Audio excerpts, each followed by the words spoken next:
এক সবুজ আর সুন্দর এক জঙ্গলে থাকত একটি ছোট্ট খরগোশ। তার নাম ছিল টুকু। টুকু দেখতে খুব মিষ্টি, কিন্তু সে ছিল একটু দুষ্টু। টুকু প্রতিদিন লাফাতে লাফাতে বলতো, আমি সবার থেকে দ্রুত দৌড়াতে পারি, হি হি হি। একদিন জঙ্গলের ধারে এলো একটি বুদ্ধিমান শিয়াল।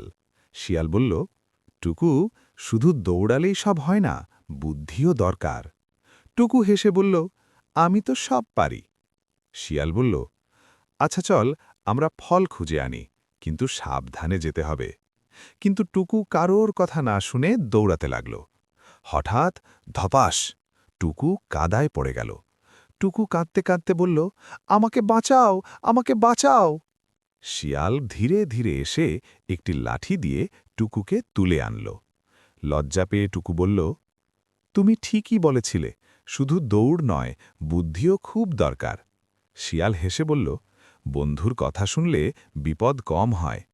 তারপর টুকু আর শিয়াল একসাথে ফল খেল, আর খুশি মনে নিজ নিজ বাড়ি ফিরে গেল। বন্ধুর কথা শোনা আর বুদ্ধি করে কাজ করাই সবার জন্য ভালো। আজকের গল্প এখানেই শেষ। হাসি আর মজায় ছিল বেশ। ভালো লাগলে সাবস্ক্রাইব করো, ছোড়া তুনের সাথে।